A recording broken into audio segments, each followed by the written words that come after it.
Just did 18 years in prison. It's been 6 months. See that, Kay? We getting in that? Let's go. Let me talk to you. Let's go. I'm a little bit scared. That's crazy. They're like, oh, so I'm driving a car. I did think I would be in prison. I didn't know how hard prison would be. It was 50 years. Like, how do I even quantify that as an 18-year-old? There was riots all the time. 6 months lockdown where we'd be stuck in a cell.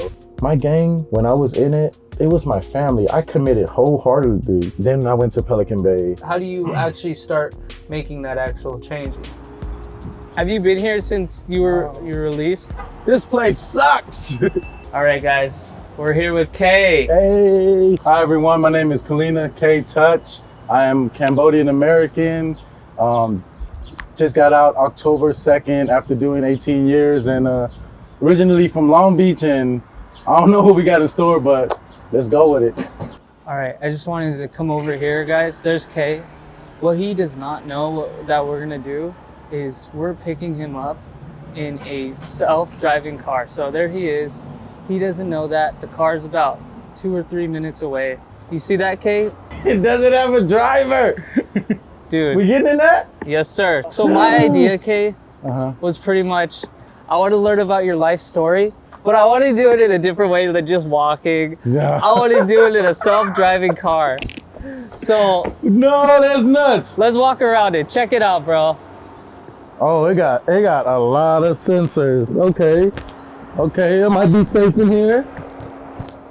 I mean, let's go. Hop in. No, I have not been in one of these. Oh, it's kind of like low-key nice too. Oh, let me talk to you. Ready? Yup, let's do this. Alrighty. All right, take the camera. What are you thinking, Kay? I'm a little bit scared and excited. Like, you know, this year I've been pushing myself into a lot of experiences. So, you know, yes theory. Let's go. Alrighty. Dude, I'm gonna let you start the ride when you're ready. Let's go. No. Heading to men's central jail information. Ooh, just spent off. Okay, do you then. They got music. What else they have here? Oh, you can zoom in. Yo, they see the traffic. Oh, no, wait. How do I do this? That's kind of creepy. You can see the size of the cars and everything. There's a little human walking. He's right by us. Oh, he is. That's crazy. Did you ever see anything like this? Hell no. Even when we was hearing about this in prison, it was like, there's no way you can do it in downtown LA. Yeah. Like humans can't even drive in downtown LA that good, you know? It's a little anxiety. That's crazy. They're like, oh, it's a driving car. Did you ever think you'd see something like this? I never thought like I would step out and be in this level of technology. Like it seen that car pulling out right now, you know, it might be safer than most people. Yeah, I'm calming down right now. It's So, Kay, how long were you in prison for, first of all? 18 years. And what age were you when you went in? 18. 18. So how old are you now? I'm 36. I turned 37 next month. Oh my gosh. So you're 36. You were 18 when you went in. Growing up, tell me a little bit about your kind of like your childhood. Like, let's start from the beginning. Yeah. So I would say like I was a happy child, you know, like we ran around all the time, played cops and robbers, like not a care in the world. Probably didn't even know I grew up in poverty until like maybe my teenage years, and I couldn't get certain things that other people was getting. Yeah. But for the most part, like, you know, Cambodia New Year just passed. Okay. And that was the one holiday outside of Christmas that I always look forward to. And I would say like it allowed me to tap back into my childhood. Yeah. Which was a happy, you know, careless place who was curious, who was excited about things. And, you know, I don't know if it took 18 years in prison to bring that out, but 18 years in prison did assist in it and coming out here and just really being appreciative of self-driving cars. Yeah. And what did you go to prison for? If you don't want to say that, you don't have to. Yeah, I don't mind. I went to prison for first-degree murder, was sentenced to 50 years of life. I made a decision, an active decision to harm somebody, and the consequences was prison. Fortunately, after doing so many years, Judge Daniel J. Lowenthal called me back to court, resentenced me, and gave me a second chance at life. Do you feel that that younger 18-year-old you would have ever thought, or 17-year-old you would have ever thought you would have been doing a life sentence? You know what? Like, the truth to that question is yes, or dead. Going to prison, reaching Pelican Bay, all of these things I used to dream about, which was, it's kind of sad to think about it, but like that was my life. So I did think I would be in prison.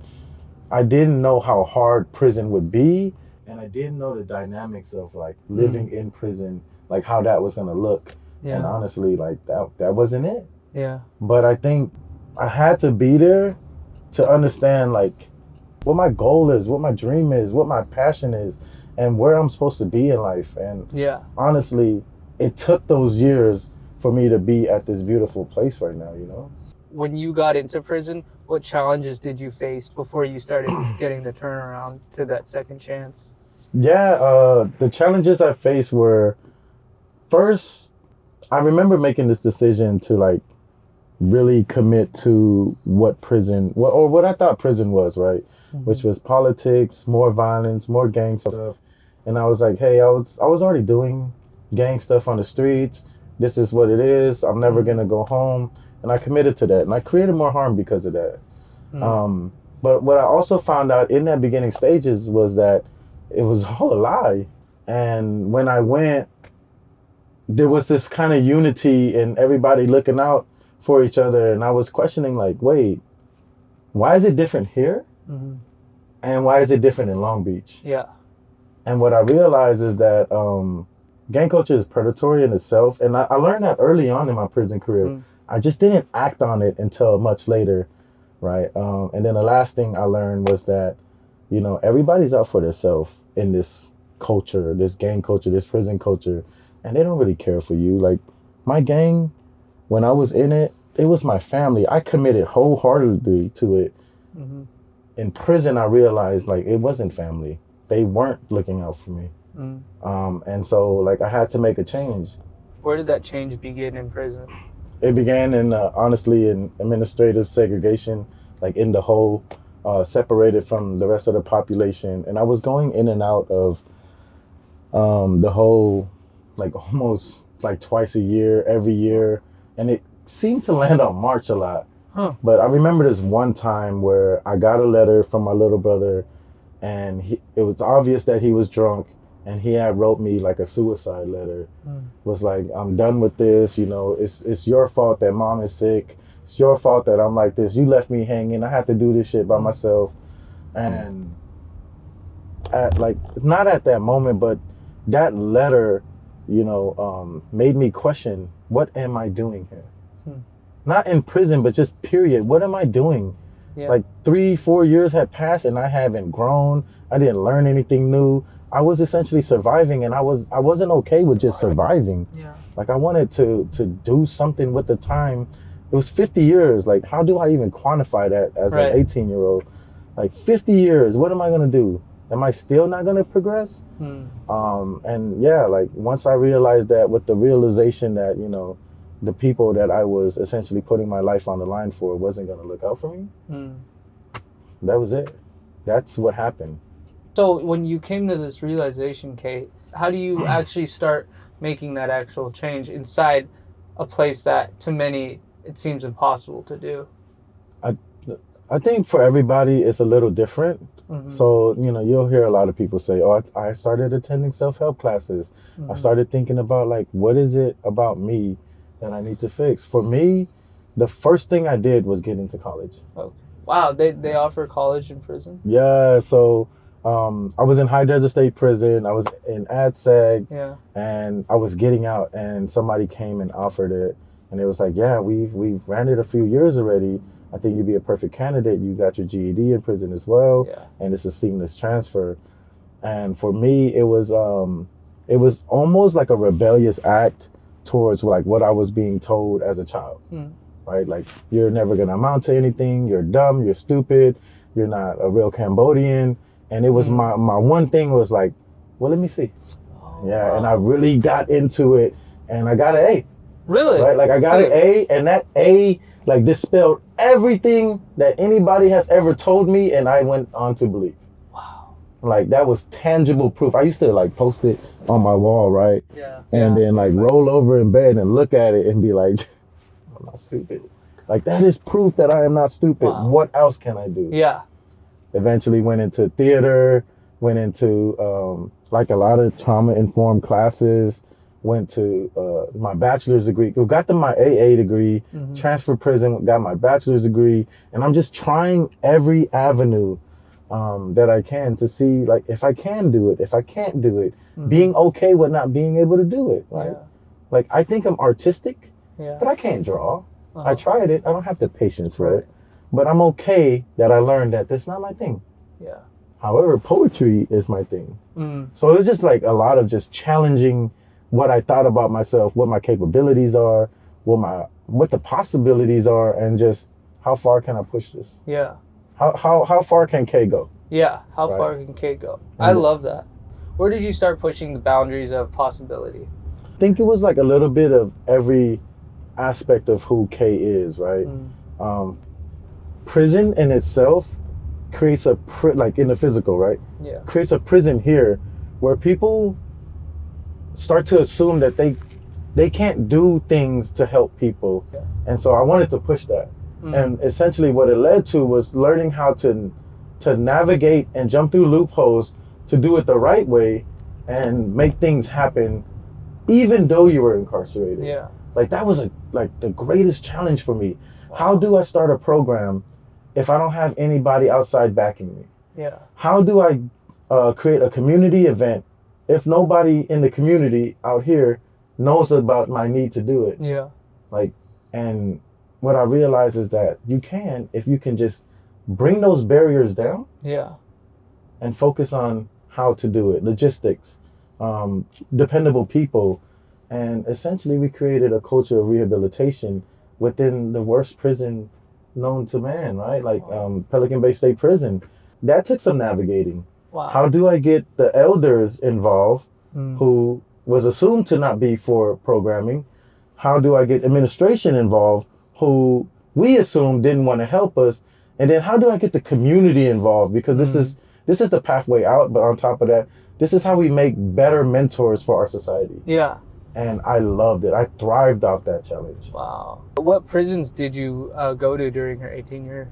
Yeah, so I started in Lancaster Reception, and then I went to High Desert State Prison, which, by the way, was the worst prison for me. There was riots all the time. There were lockdown, like 6 months lockdown, where we'd be stuck in a cell, and all you can do is go get a shower and come back. Then I went to Pelican Bay, and then I transferred to Lancaster, and all of those were chose for me, but I chose Lancaster for my betterment, for my education. I got my bachelor's degree there, and you know, I'm out here in society now after Lancaster. Oh my gosh, that's incredible, Kay. I mean, what do you feel, Kay, changed in you over the years? I think the misconception is when somebody get rehabilitated or starts to pursue rehabilitation that they've changed. And so I want to use like a different language for that. Like I didn't change into a different person.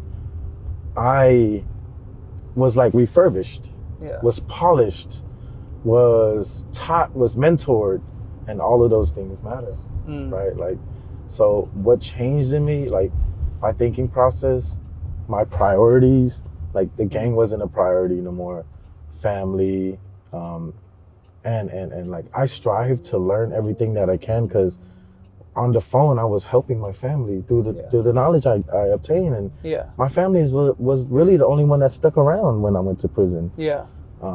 So it was just like more intentional about, you know, being Don't forget a man, essentially. There are more drop-off options in the app. Yeah, I think that's it. Like just how to be a different person, like how you show up for people. Yeah, how you show up. I think that's what I want to say right there. That's what changed. taking us here to the men's central jail. I have no idea if you actually came here or not. I did, yeah. Okay, so you did come here. Everybody processed through here. Wow. Let's roll out. It's not letting me get out of the side. Ah, it is. You got everything, Kay? Yeah, I didn't bring much. So we just got here. We're at Twin Towers, Men's Central Jail, and this place sucks. Can we go over there and take a picture? Yeah. Have you been here since you were released? No. Wow. How old were you when you got processed here? I think I was either like at the end of 18 or 19. What's it like in there? It's really dirty.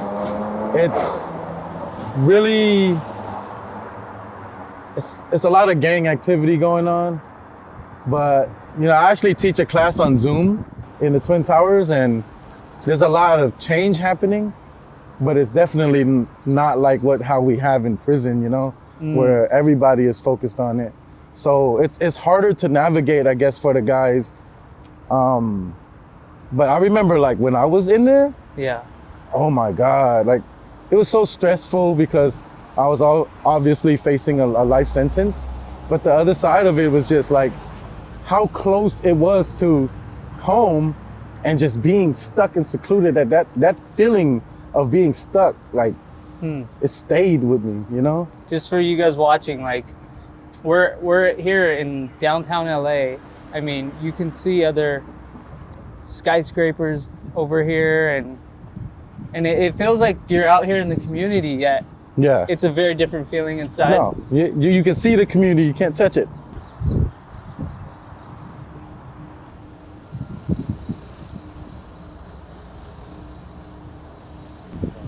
For anyone who's going through a challenging time, whether it's going through prison, just challenging in life in general, what life advice would you give to people who are going through something challenging or an obstacle in life? Yeah, it isn't like this all like glory filled advice, but what has helped me lately is, you know, struggles are a part of the success. Like learn to appreciate the struggle for what is gonna build you into. You know, sometimes we get so caught up in the moment and the weight of incarceration or our jobs and our responsibility, we tend to forget that on the other side of whatever you're going through is greatness. So stay curious, you know, and give yourself some compassion. That would be my advice. I love that. If you guys want me to go visit Kay and his original neighborhood or where the prison he was at, like Lancaster, let me know. Yo, say yes. Click everything that you need to click because you need to come down to Cambodia town. I would love to introduce y'all to that. And if we can get back into Lancaster, I would love to take you there. Look at all that. my brothers is there. Go. And I'm out here and there's a little bit of survivor's guilt, but I'm out here struggling for them so they can come home too. I would love for y'all to see them. Let us know. All right.